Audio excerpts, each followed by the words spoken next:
Awesome. And I'll just check as well that we are live everywhere. Hi, everybody. Thank you so much for joining us today. I have Nina Gbor on with me. We're going to be talking about global sustainable change through fashion. So I love this. I'm really excited to talk to you about this, Nina, because we were talking earlier on the call, and as with you, like I've been buying secondhand clothing for a long time now, and even from my high school days, and it's just such an important part of my life. It's probably one of my favorite types of shopping. I hate shopping centers, but I love op shopping. It's my favorite thing to do. So I'm really excited to understand more about the fashion industry, the textile industry, and how we can sort of make better decisions to drive sustainability through fashion. So thank you for joining. I'm excited to have you on. I'm just gonna, yeah, absolutely. I'm just checking that we are definitely live everywhere, and it is looking good. So for those of you who haven't seen the introduction to who Nina is, she is an award-winning sustainability advocate and an ethical fashion speaker. She's a climate activist, a writer, and an educator. So just a whole-rounded, talented woman we have here. And she is a proponent for international development and global female empowerment and equality. Now, she's coined this really incredible phrase, and it is get off the fashion trend mill. I'd love to hear more about this phrase and more about yourself. So please tell us, Nina. Thanks again for having me. This is really exciting. So about myself, oh my gosh, when people say that, I'm like, where am I supposed to begin? But I work in the space of sustainable and ethical fashion, and also combine that with international development, because fashion has a lot of issues, and working in the sustainable fashion space, resolving a lot of the environmental issues and social justice issues, I realized that those are issues that go beyond that industry. There are global issues that, around things like human rights violations, things around economic systems, political systems, social injustice issues. So for me, I'm about bringing attention to not only the fun aspect of fashion, the beauty, the glamour, how it makes us feel good, but also the bigger issues, the core issues that are less talked about. The ones that in my opinion, if we were to address and tackle, it would have such a massive ripple effect on turning around some of the smaller issues around environment and social justice. So that's a long-winded explanation, but that's pretty much what I do. No, that's amazing. And this phrase, get off the fashion trend mill, what inspired you for that phrase? Right. So I feel like our entire lives, and this has gone on for probably over a century, because I've seen adverts from the 40s even, where our entire lives, we are encouraged to follow fashion trends. Like, it's not even a question. And for example, when you're watching news segments, right, and then they'll say, right, after the news, now we're going to go over to this fashion designer, this fashion expert, this fashion stylist, and they're going to show us what the latest trends are, right? So it's not a question in our minds about whether or not we should follow trends. That's just how it is. And if you are not following or wearing what's trending, then you're not okay, right? So it used to be that we had 4 trends a year. Now brands have probably over 100 a year. So you see a lot of fast fashion brands, come out with new cycles, new collections, probably 3 or 4 times a week, right? So they've hearkened on to this myth of trend and exacerbated it to the point where we're producing probably about 150 billion garments a year. And there's only 7.8 billion of us, right? So it's ridiculous. But what's happening is that overproduction is damaging the planet critically, and it's also one of the things that's fueling all these human rights and exploitation abuses, like modern slavery, poverty, wages for government workers, and so on, right? So in my opinion, we need to get off the fashion trend, because brands are able to use like millions, probably billions of dollars of advertising, marketing, using influencers, digital marketing and so on to, sort of manipulate people to buy. But if we stop this notion of following trends and Yeah. instead focus on wearing clothes that express who we are as individuals, Mhm. clothes that Mhm. suit our, you know, metrics, you know, our Mhm. complexion, our body shape, our personality, you know, our intuition, right? Yeah. Then Yeah. we're likely to wear clothes that always look good on us, but Yeah. um, at the same time, make us feel good, and Mhm. they're likely to basically stay in our closets much longer. It saves us money. It's Yeah. better for the environment because it's sustainable, and we're not being dictated to what to wear, because that notion is fueling profits for these fast Yeah. fashion, right? Yeah. So that's Absolutely. one aspect of get off the fashion treadmill. And I have to say this other part, because everyone's like, well, I don't wear trends. I don't follow trends. No, most people don't. I get that. Yeah. However, if you're consistently buying retail, you are following Mhm. trends, because it's based on this modern trend culture Yeah. where everything is about disposable. So we've made Mhm. clothing disposable when it's not supposed to be. Everything's about a throwaway culture, wear once or Mhm. twice or not at all, throw it away. Um, Mhm. and that culture in itself is a trend. It's a modern Yeah. cultural trend, right? So Mm. that's another trend, in addition to planned obsolescence, that Mhm. we need to stop. And Yeah. I don't know if people are familiar with the concept of planned obsolescence. It's not just obsolescence. Sorry, I can't say that Mhm. word.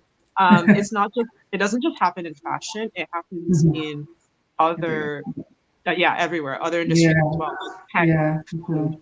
automobiles. Mhm. Now, what it Mhm. means is that whenever a company, a corporation is designing a product, they are Mhm. deliberately designing the product to fail Yeah. after a relatively short amount of Yeah. time.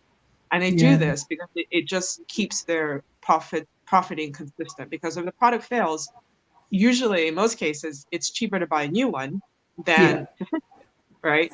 So if you're Yeah. constantly Absolutely. buying new all the time because the things keep Mhm. failing, or the quality, reduces after a short period of time, Mhm.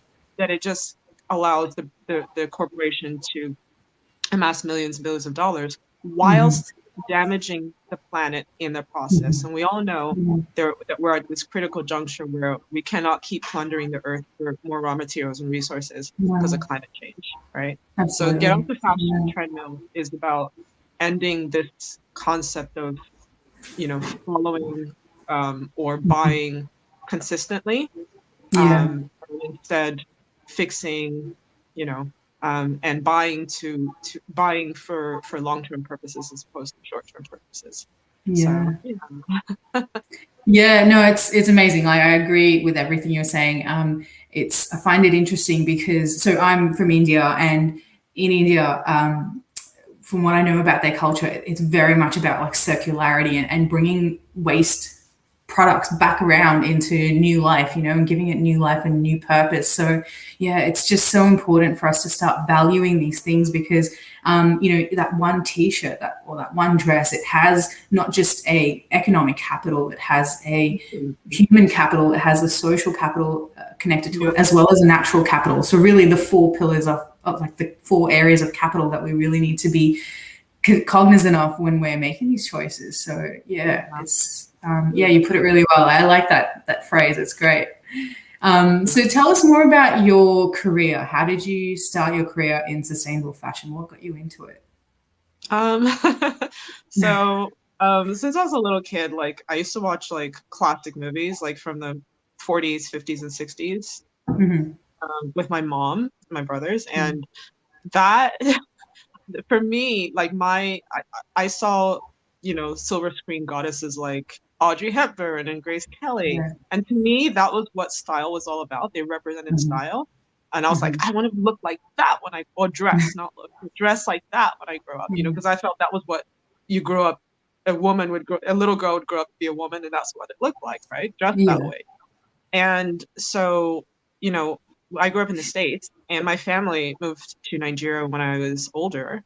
And I Mhm. remember coming across a charity shop, an op shop, a thrift Mhm. store, and it had vintage, right? And for me, Yeah. that was so exciting because that stuff I had been seeing in films, but not in real life, those Yeah. types of clothes. So I ended up playing dress up in this op shop, mixing Mhm. vintage with like modern stuff and just creating my own look.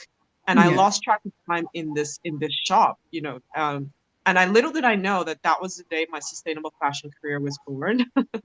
Um, so that's kind of how I got into it. And Yeah. I didn't really tell people a lot that most of my clothes were secondhand. However, Mhm. um, when I think I lived in the UK before I moved to Australia 6 years ago. Mhm. And when I moved to Australia, I think that was the time when the sustainable fashion movement was becoming a Mhm. thing. Mhm. So that was when I was a lot more vocal about sustainability issues. Mhm. Um, Mhm. because when I lived in Nigeria, one of the things I noticed was that these clothes were secondhand imported clothes. Mhm. And as much as I love playing dress up, I realized that it was damaging the local environment because there was so much of it and it would end up Yeah. in these mountains of trash. And I remember Mhm. seeing whenever it would rain, the rain would go through these mountains of trash. And there's a lot of toxic chemicals in that, from Yeah. dyes, toxic dyes, things like that, that would wash into the freshwater bodies that people would use Mhm. in local Mhm. residences. And I remember Mhm. thinking that was really gross because the mountains of trash really smelled bad. Um, Yeah. and just thinking how toxic that must be for people, right? So I Mhm. knew about these issues many, many years ago as a teenager, but I was really happy when the sustainable fashion movement kind of became a thing because it's like Mhm. now people in the global richer countries in the global north, i.e. Western countries, are now beginning to understand the damage that is being Mhm. done by allowing their corporations to manufacture so much and by individuals and consumers consuming so much. Yeah. So that's kind of, I just started out with posting photos of myself in op shop clothes, Mhm. and writing content about, how you can style yourself sustainably or the impacts of Mhm. fashion. And I was hosting clothes swaps. So clothes Mhm. swaps are something I've been doing for over a decade now since I lived in the UK. Okay. And I'd host clothes swaps. I'd give talks during the swaps, and I'd use models to demonstrate how to, reuse garments, how to recycle, and Yeah. so on. So Yeah. yeah, it just kind of uh, sort of um, progressed into me giving talks with Yeah. councils, businesses, schools, and presentations and running workshops, and also um, progressed into me becoming a tutor at RMIT, Sustainable Fashion, a casual tutor in Wonderful. sustainable fashion. So yeah, I'm just always excited to spread the word, spread the message, Yeah. with whoever Yeah. will have me and whoever wants to engage in these topics, in these conversations, and whoever wants to take action on it. Really Yeah. excites me. Yeah, that's amazing. So it's interesting because we were talking about this earlier offline and how kind of the universe just really brought you here through various experiences in your life and brought you to this place. And yeah, you're definitely meant to be here. I can feel your passion and your energy around this. And yeah, it's such an important topic to address. I mean, yeah, the textile industry has been getting a lot of scrutiny for many years now about being more sustainable. You know, I know I feel it as well when I wear certain items of clothing and you can feel the microfibers just, oh, well, I mean, obviously they're micro, but like you can feel the fibers coming off the clothing items when you're washing them or when they're sticking to other pieces of clothing, and or you can feel them like tickling your face because it's just falling off it. Therefore, Yeah, it's falling away into the earth, into the yeah, waterways, and polluting the waterways because they've got chemicals that are just not compatible with our natural ecosystem. So, yeah, yeah, it's just such an absolutely. important space. So much education around it to be had. Absolutely. Yeah, yeah, Yeah, so much education. I mean, there's so many yeah, aspects of it that aren't even talked about yet. mhm, yeah, yeah. Yeah, sure. I mean, the landfill issue, for one, is a huge problem. You know, there's so much textile and landfill waste that make up our landfills at the moment. So it probably relates a lot to that phrase that you've coined. You know, can you kind of tell us more about the waste that we see in the landfill that's attributed to this industry? Yeah, so just to provide a little bit of context about Mm-hmm. this issue with fashion and landfill waste and climate change and sustainability Mm-hmm. is that, so there's a UN statistic that Mm-hmm. says fashion is responsible for about 10% of emissions that cause climate change, which is a Yeah, lot. I have heard that. That's Um, huge. yeah, and Yeah. the thing is that um, it's one of the most polluting industries in the world. And Mm-hmm. I think the ABC, in a documentary, I think in 2017, Mm-hmm. had the statistic that in Australia anyway, we throw away 6,000 kilograms of textile waste to landfill every 10 minutes. 10 minutes. So that's Wow. 60,000. I was expecting you to say annually. That's insane. No, 10 minutes. Wow. In fact, we're second to the US when it comes to textile waste to landfill. That's how bad we We're are. worse, did you Per say?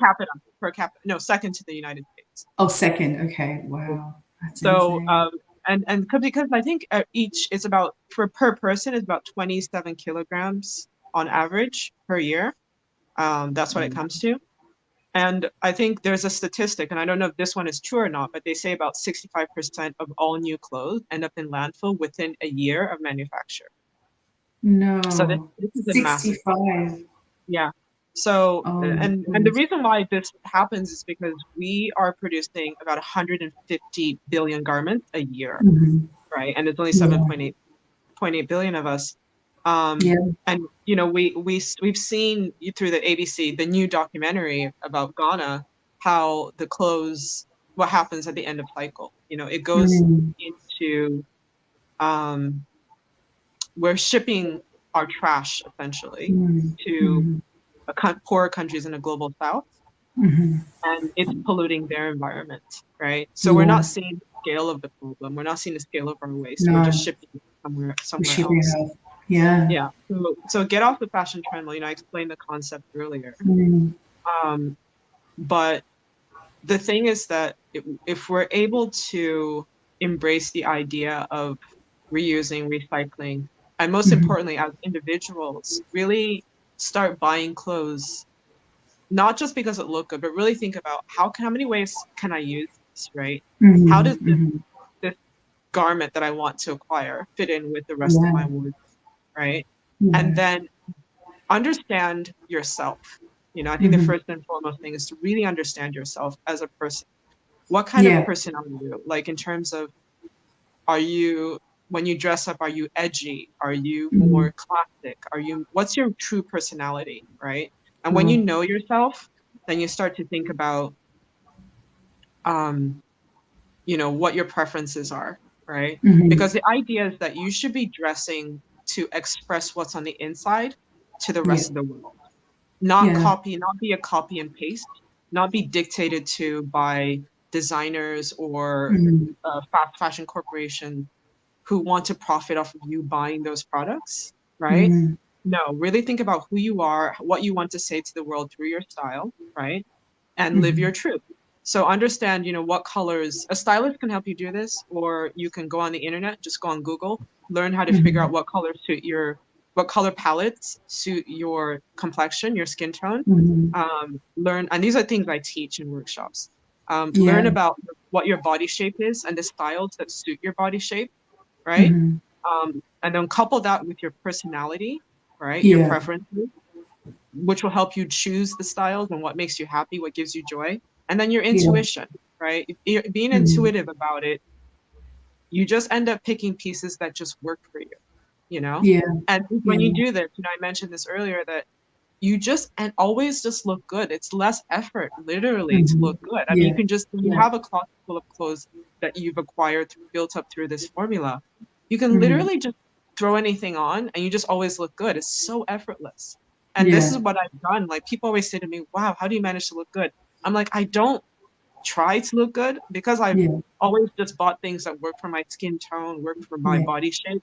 I just, you know, if you said to me, well, if we were not in lockdown and we're allowed to go out, like, hey, let's meet at the cafe, I'll just grab the first dress I see, put it Yeah. on, and you'll be like, wow, you really made effort. I'm like, no, Really I mad didn't. at it. Yeah, I didn't, because I'm not, it's not a brag, it's not a boast. It's just Yeah. that when No. anyone who does this, Yeah. ends up with a closet full of clothes that just works for them easily, naturally. Mhm. Mhm. Um, and so I think that when we have, you know, sustainable wardrobes, sustainably curated wardrobes, we're Yeah. less likely to throw something away. I mean, you're not going to throw out a dress that every time you wear, everyone says that you look You stunning in, look good. right? Or Yeah. you're walking down the street, people are like, oh my gosh, I'm sorry, I just had to stop you to tell you that you look beautiful. You're not going to throw that dress away, are you? No. Right? So That's staying. yeah, so that's what happens when you stop following trends, Yeah. and stop following that throwaway culture and really follow a personal style formula, right? Yeah. Yeah. So I think that's how it could actually impact, um, have more of a positive impact on our lives when we let go of, all of these sort of trends and way of being, and really start to think as individuals, not just with fashion, but in other areas of life. Because, I Yeah. mentioned planned obsolescence earlier. Again, I cannot pronounce Mhm. that word, but the thing with that is that, I just lost my train of thought. Sorry. That's The thing okay. with that is it's a profitable business model, but each time that, you know corporations make products, they are literally creating more emissions, right? Hmm. They are literally contributing when forests are cut down, or Yeah. fossil fuels are used to make Mm. products. They are literally adding emissions. They're contributing to Mm. biodiversity loss. Yeah. There's more damage going into the ocean to one way or Mm. another. So Mm. we really can't afford to keep this up any longer. No.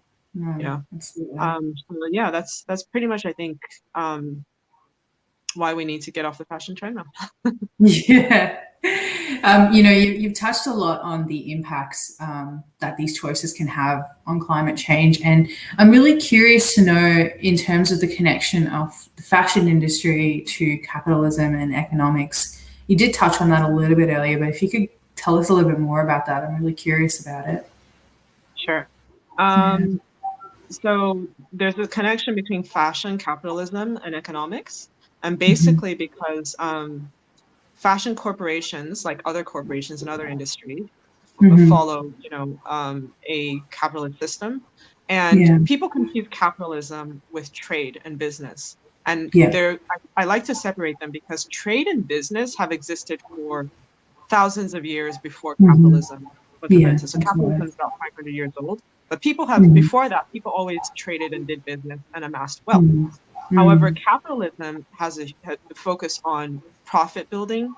regardless of human life. With the Yeah. way we operate right now with capitalism, it's about creating profit, building profits, Mhm. regardless of human life, regardless Mhm. of the damage done to the environment, to the planet, Yeah. right? So that's the problem. Mhm. Now, Mhm. this is very dangerous. And with the model of fast fashion that we have, Mhm. you know, with it, it's very much about issues around modern slavery, exploitation of garment workers, and Mhm. poverty wages. Now, that's a capitalist model, right? Mhm. So, this capitalist model in all industries is also fueled by economic growth, because all the Mhm. time politicians are talking about we need to grow the economy, we need to grow the economy. The truth is Yeah. that in order to grow the economy, regardless of fashion or any other industry, what Mhm. corporations have to do, what companies have to do, brands, is they have to pillage the earth for raw materials.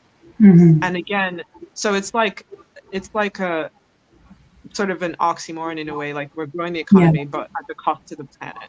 And at the same Yeah. time, we have to save the planet, which is really strange. Mhm. Right?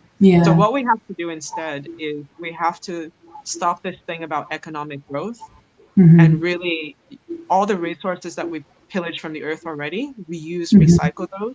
And then, Absolutely.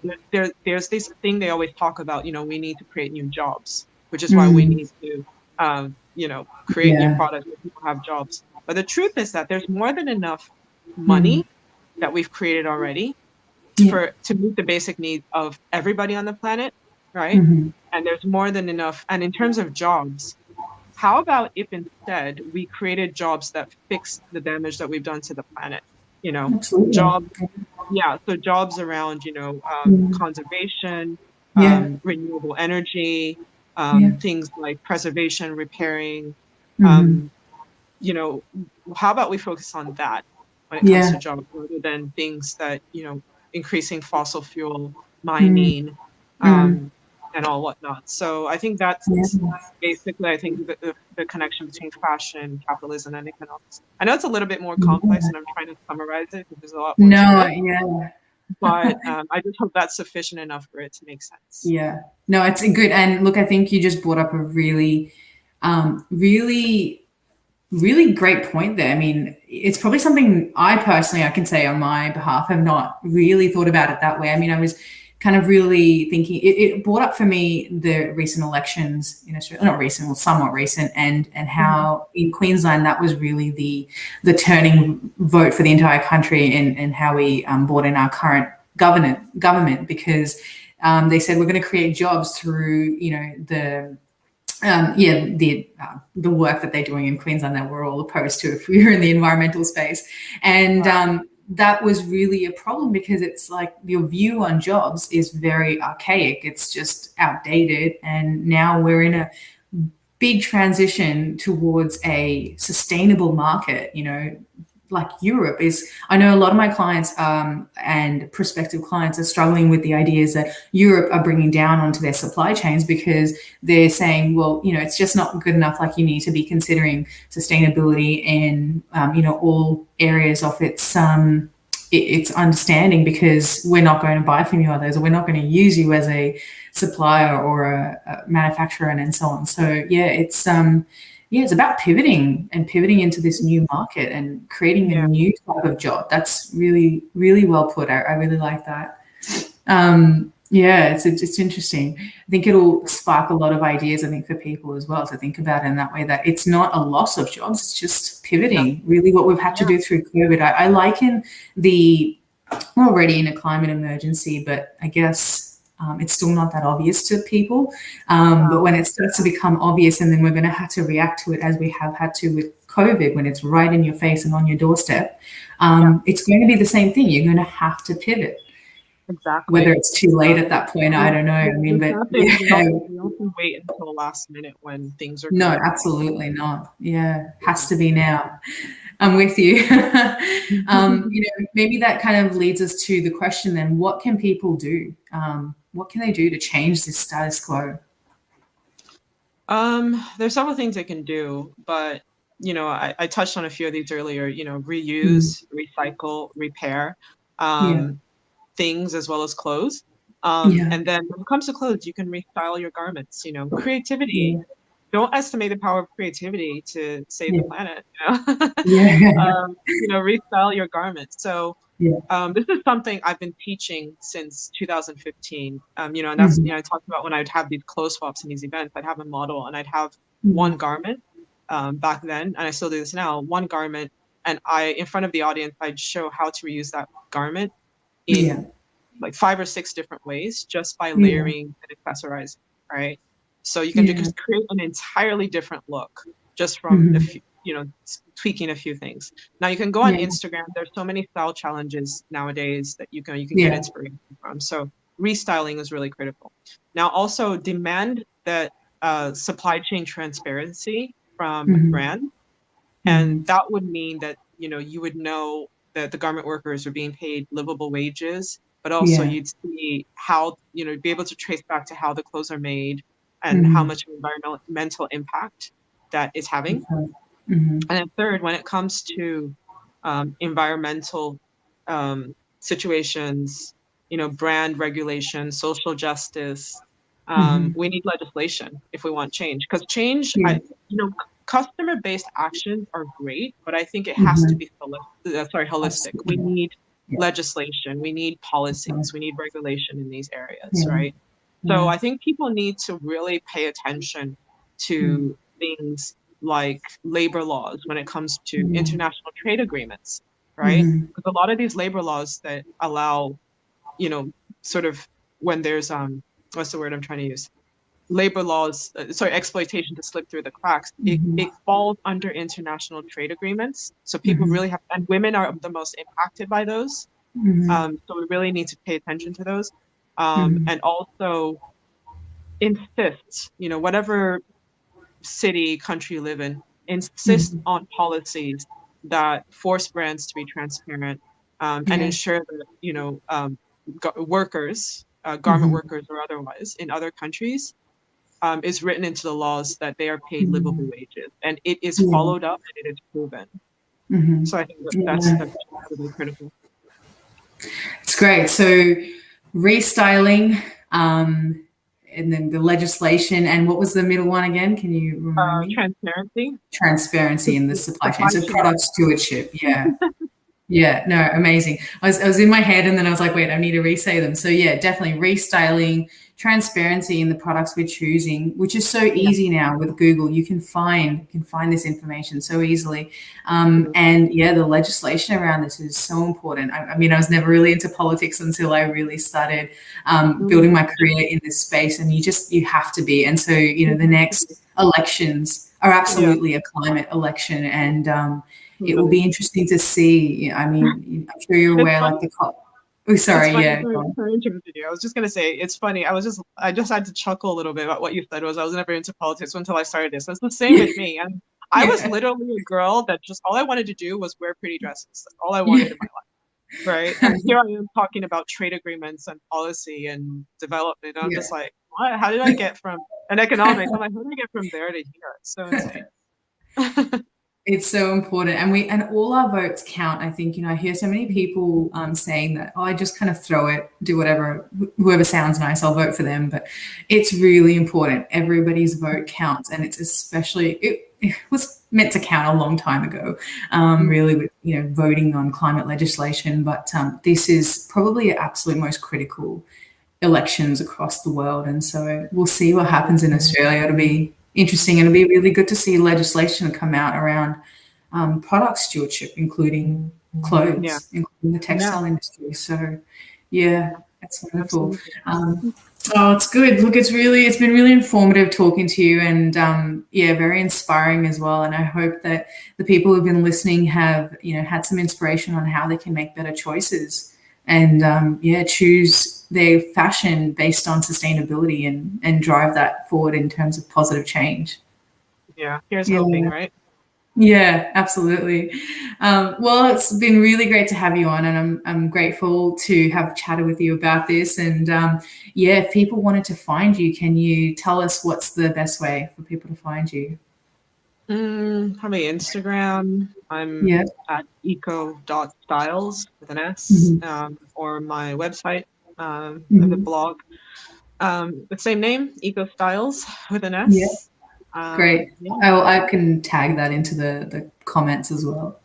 Sure. For you. Yeah, great. Instagram and your website. Well, that sounds wonderful. Okay, well, thank you so much for being on the show.